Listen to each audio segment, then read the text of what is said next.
All right, so we're live and we're ready to go here. So hello Live. everybody. Oh, We are all live and all ready to go. all I'll right, let you take it excellent. away. So this is Half-Life Live One. and all ready to go. Currently, we're just sitting outside the map. And I need to do that. Okay. So we're just gonna start the game up right here. We're just gonna hit a bind to start our run. I'm gonna hit that bind in 3, 2, 1, go. So here we are. We're at the start of Half-Life 1. So what we need to be doing is we need to start bunny hopping. So bunny hopping is a pretty iconic movement that started with Quake games mainly. There's some pretty complicated physics and stuff going on with it that I'm going to explain a little bit later. But essentially what you need to know is that we're going to be strafing left and right in the air while moving our mouse in the same direction, which will allow us to build up some speed.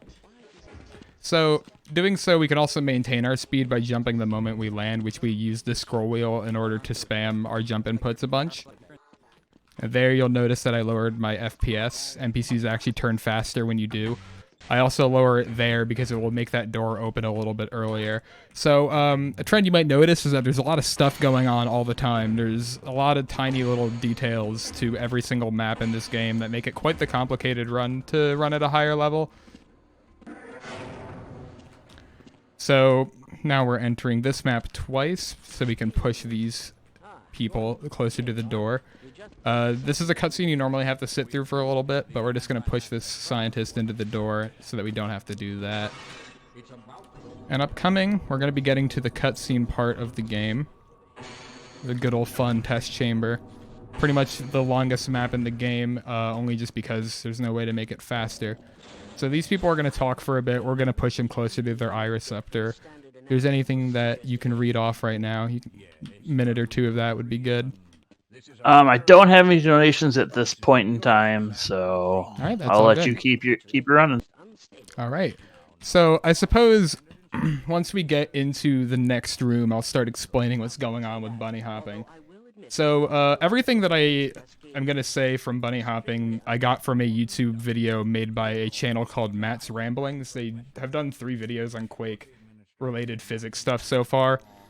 If you're like a nerd like me and really like learning about like the really complicated physics stuff going on within Quake Engine and Quake-inspired games, then I would recommend watching those 3. But either way, so the essential gist of bunny hopping is that there are 2 different vectors that determine your movement, a vector being a direction and magnitude thing. It's complicated calculus, math stuff. Nothing too crazy, but essentially there's 2 vectors. One of them is your velocity, and the other one is the direction that you are intending to move in. So if you're strafing to the right, like with D, then you'll be moving to your wish direction will be to the right. So basically your goal is that you're trying to make it so that the dot product, I know this is all wild mathematics stuff going on, but the dot product of the direction you're going and the direction that you're moving your character with the strafing and moving, the dot product of that will always be positive if you are playing the game correctly. And a positive dot product will lead to more speed in the long run. So I don't know if I explained that very well. The video does it a lot better because I have limited time and also memory of a goldfish. But either way, one more important thing that we're going to be talking about here is at the end of this waiting sequence, which is going to be another half minute or so, we're going to be doing a trick called an object boost, where we're gonna fling ourselves real quickly in order to skip some stuff. So that'll come up shortly. It's gonna be nice, good fun. And I guess one more thing I will quickly say before we really get going is that the timer on the left is going to be our in-game timer. So it's going to be not including the loads that you might see on the stream timer. As well as the number at the bottom being the velocity, and the pink number at the bottom being velocity. The yellow one, pitch and yaw, are my angle, which I'm going to be using for tricks later on. So what I did there was I set up a very specific angle using my crosshair on the very low quality textures that I have set up. I'm then going to fling myself into the air on a perfect 1 frame that will allow me to get to the top of the map and, I guess I'm going to do this. Get to the top of the map and hit a trigger that will take me into the next map. What I was supposed to do there was I was supposed to fall down and not take damage by doing something called a jump bug. Unfortunately, I messed it up. A jump bug is also frame perfect, but we lower our FPS to 23 to do it. Normally it's at 100. So it's not too precise, but it can be easy to mess up. But basically what we're going to be doing is we're just going to be trying to bunny hop through all these hallways in Black Mesa and make sure that we don't get killed or lose any of our speed, ideally. The really hard part about these chapters in the early game in particular is that they're a lot more close quarters and there's not too much room to make mistakes with your movement.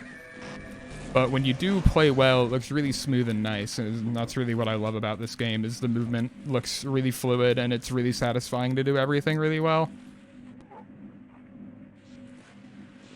And I guess some backstory on the video game. Basically, we were late to work. We're a scientist, and we caused demons or aliens to invade because we were messing with portals. Black Mesa is like a real sketchy science facility. I messed up. That's okay. I can't do electricity skip here, which is the normal route I did. I just muscle memory did it on accident. That's fine, though. So I had to go turn off the electricity manually there, which is a little unfortunate. Basically, if you noticed at the very beginning of the game, I had to grab some armor from Gordon's locker after getting the suit. I got that armor because I need all the armor and HP I could possibly get in order to skip past the electricity without dying. But me messing up the jump bug trick I mentioned earlier meant I couldn't do that route, which saves like 3 seconds over the course of the whole run, but is devilishly difficult to do. So coming up is going to be one of the more notorious tricks in the game called Barney Skip, where we're going to be trying to utilize a security guard who's definitely not named Barney. But we're going to call him that anyway. And we're going to hope that it works because I accidentally saved when I shouldn't have. Which unfortunately it didn't, so I'm going to have a different amount of HP here. Ignore that, don't worry about it. Sometimes Barney likes to mess up and not run away from the grenade as you would expect an angry NPC to do so. And unfortunately, I can't just load a normal save when trying to redo this, because if you make a save and load the save on the same map that you are trying to do an NPC abuse on, the game will basically fix itself and it won't be possible to actually execute the trick anymore. There we go. Let's go, Barney. So what this allows us to do is he'll open this red door for us, and it will skip us having to go through the freezer section of this chapter. So we're just going to climb some ladders, and now we're going to skip this entire chapter here by shooting a man in the legs. And then we're going to throw a grenade at him. He's just not having a good day. What we had to do there, actually, is there's a trigger here that closes the door behind us, but we basically hit it before the door fully opens, which allows us to make the trigger disappear, and the door won't close behind us. So now we're, I would say, out of the early game and into, in my opinion, the hardest chapter in the game, which is Blast Pit. So, beginning here, we're going to be doing a grenade boost, which is something we're going to be seeing a lot of in this run. Grenade boosts are easy, nice ways to give yourself a ton of speed at the expense of some HP.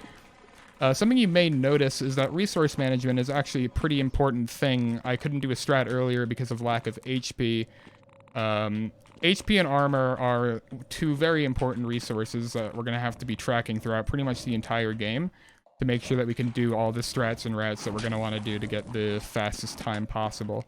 For instance, I grabbed everything on that table there in order to ensure that I have enough armor and HP to make it through the next section.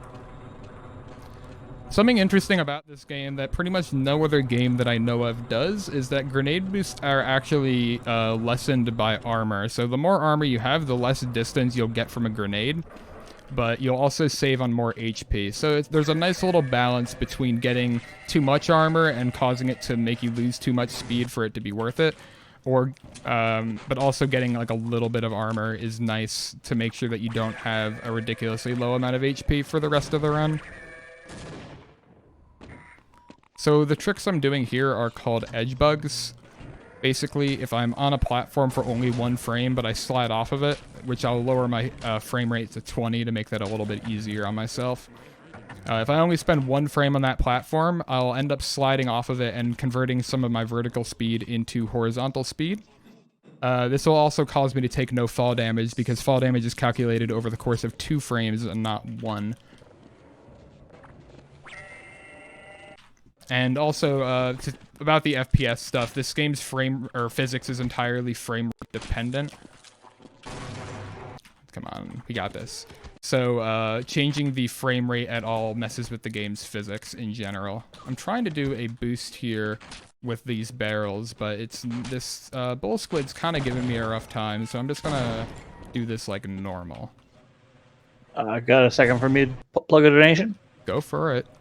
We have a donation from Sexrex. It says, hey, I want to meet the prince, and you want me to meet the prince. But more importantly, I want you to donate to this great cause. That was a $5 donation. Okay, I had to lower my armor there. Thank you, Sexrex, for the $5. Going towards a good thing. So I had to lower my armor a bit more there. I had to do a really funky route there because I had not been thrown into that situation in quite a while, but we figured it out. I had to use that explosive box to lower my armor by enough that I could still survive the boost, but not little enough that I couldn't make the boost at all. This is why Blast Pit's really hard. Making one minor mistake, which was me not having shotgun ammo to blow up that box earlier, which would have killed the bull squid that blocked me. That cost me good 15-20 seconds or so. So I was not, unfortunately, able to do very well this blast pit, but that's okay. We're still zooming and moving through it. So the real goal of this chapter is you have to use this center map that I'm in now to go to the different levels of the blast pit. You need to turn on electricity, gas, and power. Or excuse me, electricity, gas, and oxygen in order to activate a fire button that will kill this boss. But instead of going in and out of the center, we went around the sides because it's faster to not go through this map multiple times.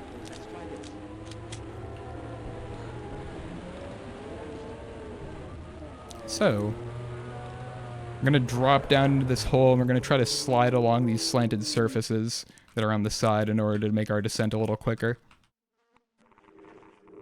And now dropping down here, we're going to heal up a little bit. The fastest way of healing involves me wiggling my arm really fast back and forth.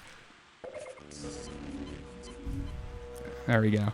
So now that we've done that, we've healed up to a good amount of armor. The reason we want to actually heal up all this armor is because we're going to be doing a grenade boost on an upcoming chapter. This is a very, very hard route that I'm most certainly going to lose time because of, but I think it's cool enough to show off despite that very likely time loss, because this is a very, very hard route. This is what I do for my normal runs, though, but this game's very punishing, and getting runs actually to finish is quite challenging as a result. But basically, our goal is we're going to be using a grenade on this chapter called On a Rail for a very long B-hop section. The reason why this is hard is because you have to manage your HP as well as On a Rail just being a pretty cruel chapter in terms of having things that can mess up your bunny hop chains.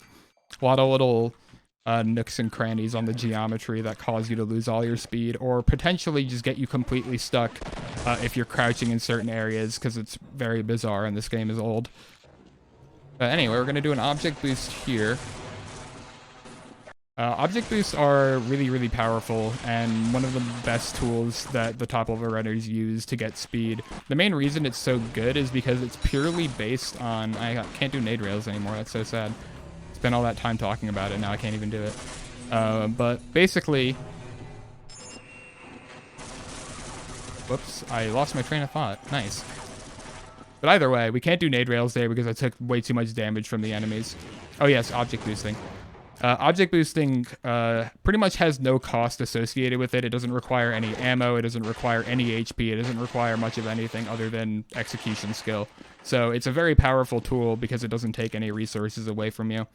And resource management, again, is one of the most important factors of this game.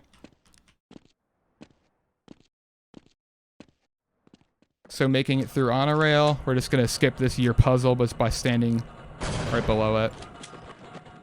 And because I have so much HP, I can skip getting some armor that I would normally get there.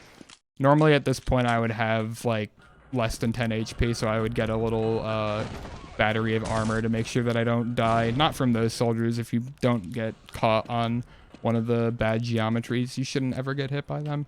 But more so the 50 caliber gun down here. That's not good.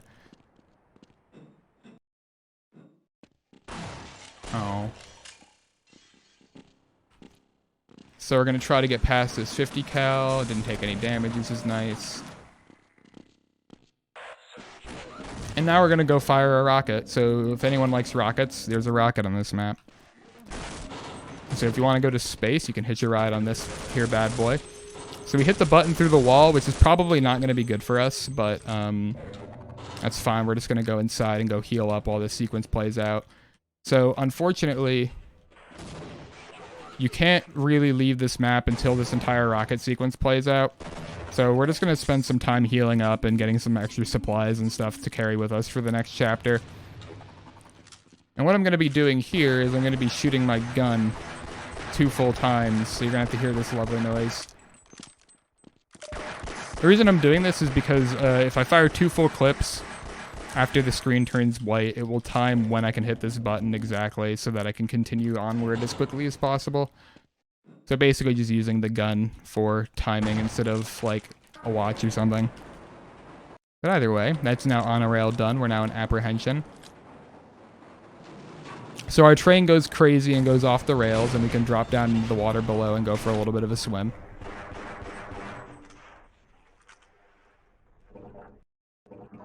So swimming is unfortunately the least interesting thing in like every Source game. There's not really anything cool about water in Gold Source in particular. Source has some cool properties with water, mainly because... Actually, no.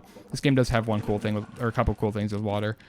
I'm actually lying. The shark boosting and sharking in general. I'm just a liar. Ignore me. But it's still not too interesting to swim around in. But when you're on top of it, you can do some fun stuff.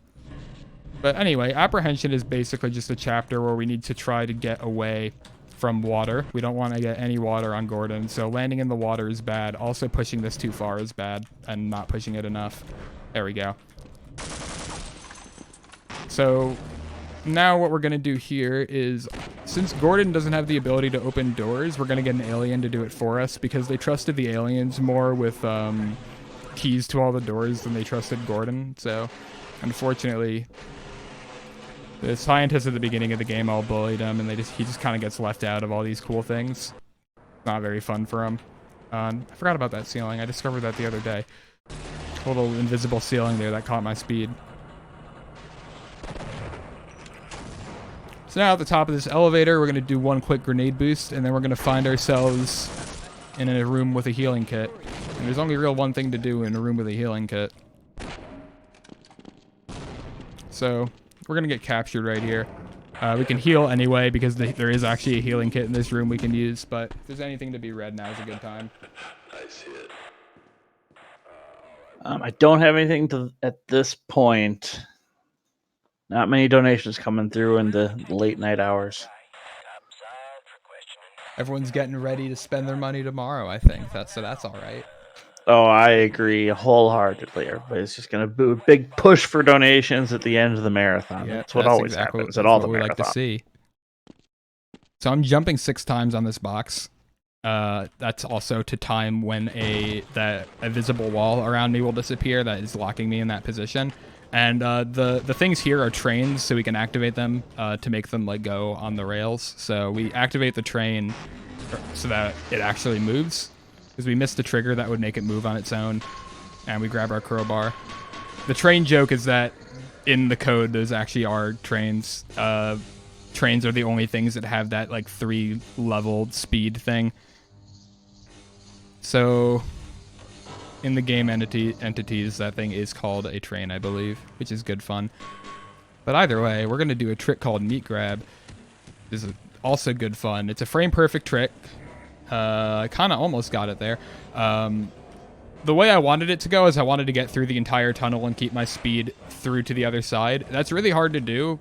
That has the same precision as the test chamber skip at the beginning of the run, which is 1 frame out of the 100 that are playing every second. So it's quite precise. It's not too hard to get down once you kind of get a feel for the timing. It's not as hard as you would expect it to be at the very least. But it's still hard enough that it is nowhere close to a guarantee to get in a run. I see that trick as one of the big blockades that prevents like good runs from becoming great runs, is whether or not you're able to get that and carry it with you throughout the rest of this chapter. So this is a fairly new skip where you're able to get yourself caught on that lever while it's moving, so you can skip the pistons and the piston button, which saves like a second or two, but also skips a little bit of RNG, which is nice to do because there's pretty much none of that in this game because of that. That was pretty much the only tiny instance of RNG. The only other thing I could think of is there's some bugs where they have completely random AI, and you can step on them and lose like a tiny bit of speed, so nothing too major. Oh, and the shotgun spread is all RNG. But other than that, everything is pretty much completely controllable. So we're in questionable ethics now.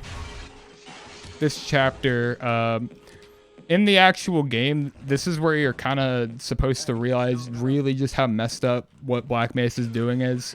A lot of the aliens from Zen that came over have been kept captive here already. Basically, the Black Mesa team has been going to Zen already for quite some time. But this has just been the first time that the aliens have been able to come back and mess with us. I have not played Alex either, so if anyone spoils it, I'll be very sad. But either way, what we have to do here is we have to get this scientist to follow us, and he would normally get scared of those head crabs that are kept behind the glass there.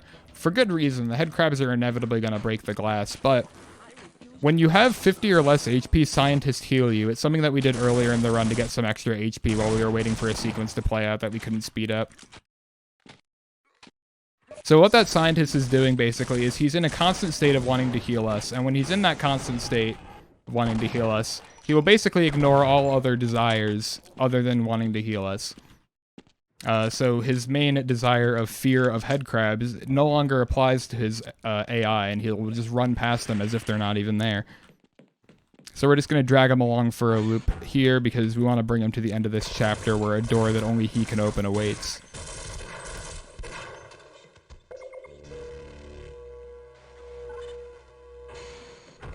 And now we're going to be moving on to another one of the hardest chapters in the game. Most people would consider this the hardest, I would say, but I think Blast Pit's a bit harder. But either way, it's surface tension. So what makes surface tension really hard is mainly tricks utilizing this Gauss rifle here, because it can make you go really big zoom across the map like that. So the Gauss rifle, however you want to say it,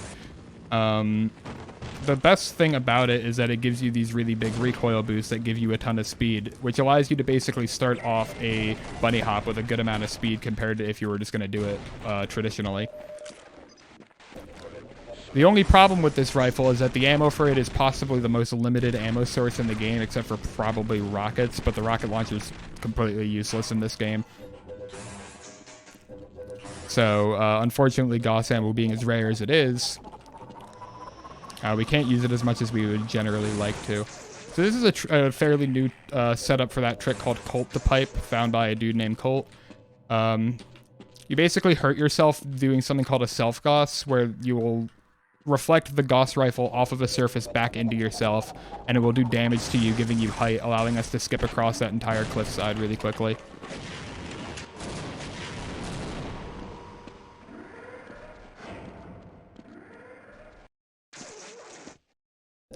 So we're going to do another Gauss boost on this map to boost onto the roof behind us where the end of the map lies. Normally on this map you'd have to go around and avoid a bunch of landmines. And now we're going to be doing a trick called Maxim's Trip Mine Hell. This is routed into the game by the world record holder Maxim. Oh, this is a problem. I can probably figure this out. So normally I would do something called item box duplication here, but I'm not going to be able to do it because I don't have any shotgun ammo. Normally I would want to be getting 2 Gauss things from that box, but I only got 1 because I didn't have any shotgun, which would do area, which has like a bigger spread than a regular bullet. So just a little bit unfortunate that I had to miss that, but I should be fine for the rest of the run. There's other sources of Gauss that I can get.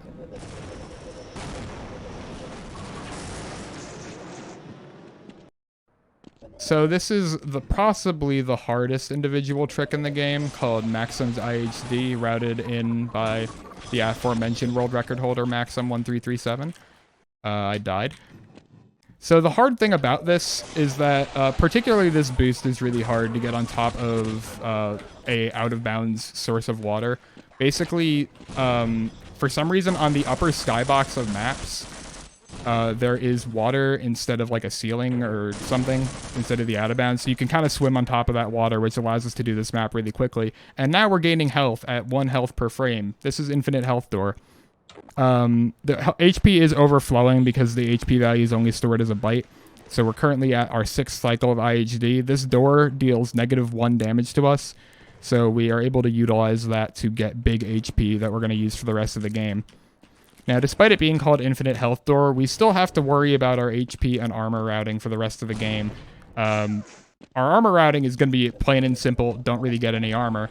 But our HP routing... Oh, whoops, I cannot do this trick, unfortunately. Our HP routing, however, we're basically going to want to try to conserve as much of our HP as humanly possible in order to ensure that we can finish the run with the amount of HP that we have. Because we don't want to spend any extra time getting HP that we don't necessarily need to finish the game, because again, it takes 1 frame to get every HP you get. So if you're taking an extra 100 HP, that's an extra second you're throwing away. And at the top level, that second means a lot to people, especially the people who are trying to go for a time better than 27 minutes, which is absolutely absurd to say to even a Half-Life runner a year ago that sub 27 was potentially going to be a thing. But yeah, this is forget about Freeman. It's just a bunch of grenade boosts all over the place, because now basically the leash is taken off and we can do whatever the hell we want. This is when the run gets real spicy, but unfortunately there's not too much left to show off the cool, exciting grenade stuff, as a lot of the Zen maps don't utilize grenade boost nearly as much.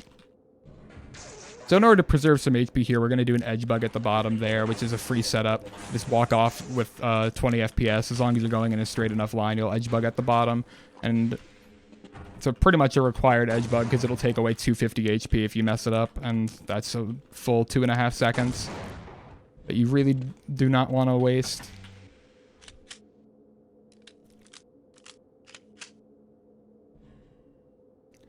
So now we're going to have a nice fight with some alien grunts. There's going to be 4 of them. We're going to collateral 2 of them with the Gauss rifle, throw a grenade behind us to kill the 3rd, and an SMG nade for the 4th. We're then going to hurt this scientist through the wall with the Gauss rifle, get him scared of us. He'll run and open that door a lot faster, and it'll skip all of his dialogue. So now we're going to be going into the Lambda core. We're making the final push towards the Zen part of the game. If you know anything about Half-Life, you know Zen is probably the worst part of the game, but it's also pretty cool in the speedrun. It's got some unique stuff in a couple of chapters in particular, but we have to get there first. So something I'm going to do here is a save load Gauss boost. There was one earlier, but I didn't do it because I didn't have enough ammo. Basically, if you save load while charging Gauss, it will shoot at 180 yaw, which basically is a default angle that they put. So if you're facing at 0 yaw, which is the opposite of that in 3D space, then you'll get the perfect boost without having to worry about anything. Because basically how much boost you get with the Gauss rifle is dependent on your yaw position, where you shoot it. Or your yaw angle, rather. So anyway, last map of Lambda Core, we're going to do a Gauss boost to get back here. Shoot through the wall to hit this security guard, which will get him angry at us, so that he'll open the door for us. We immediately shoot a grenade to get him scared of us. And now we're going to use the Hornet gun, which can delay this trigger here that would normally kill us, to turn it into a change level trigger that will allow us to get into Zen early. We're now going to throw a grenade into that corner, which will give it a nuke effect, which basically means that it will do the maximum amount of grenade damage for the entire radius of the grenade. We do that because it opens up a little cage that these floating things were trapped in, and the sooner you let them out, the quicker you will be able to get to the next chapter. Zen is not a very interesting chapter. It's just this one map, and then we're going to move on to Goknak Lair. So this is Goknak. Famous Half-Life 2 speedrunner. And this is their lair. So, one of the 2 boss fights in the game. Nothing too interesting. We basically just have to wait for the sequence to play out. So if there's anything to read, feel free to do so. I do actually have a $5 donation from Zooms. It says, greetings from the Bunny Girls gang. What is your favorite Garfield comic? What is my favorite? Oh, there's too many to choose from, quite literally. I am a fan of Garfield without Garfield. Garfield without Garfield's pretty good. There's so many good things that have come out of that comic strip that aren't the comic strip. Exactly. I try to make jokes based off comic strips if I ever go to a random one, and there's just no jokes to even be made with it.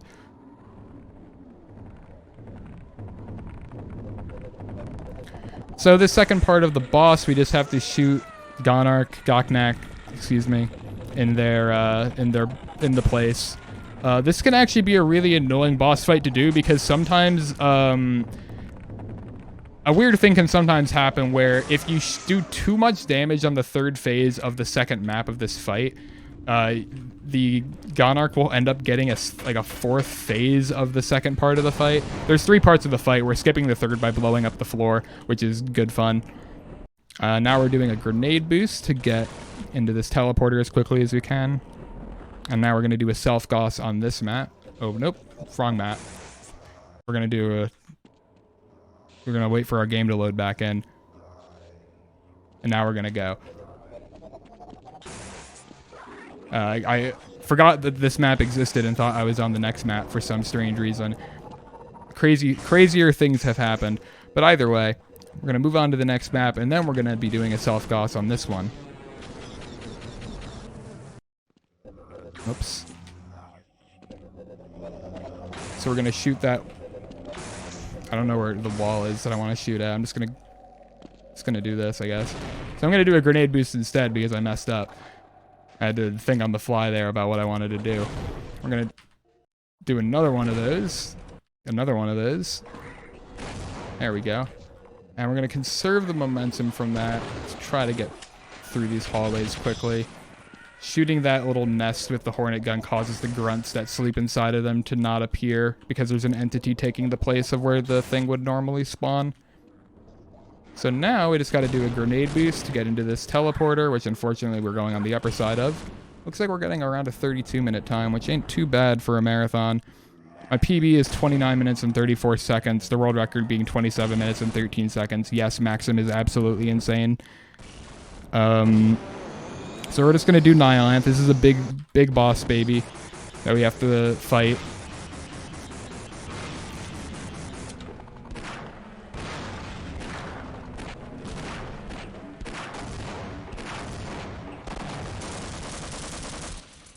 And now time's going to be coming up when I shoot the blue. There we go. There's the blue. So that's 31:50. Not a terrible marathon run time, especially considering how the beginning of this run went. I was a minute behind by the end of Blast Pit, but we finished the run only 2 minutes behind. So only losing a minute in the second half of the run for a no reset is not actually that bad, especially considering On a Rail went as poorly as it did. But yeah, just shout outs to this game for being a really sick run. If there's anything I wanted to expose people to, it's the great world of bunny hopping as just a discipline in video games. It's one of my favorite things to do. But also, there's other speedruns to be watched after this, so I just want to give my quick shout outs to this game, the Source Runs community, Half-Life community in particular for being awesome, and just all the people that I've met over the years in this wonderful hobby. So thanks for having me for the Midwest thing, and hope you guys enjoy the future runs coming up.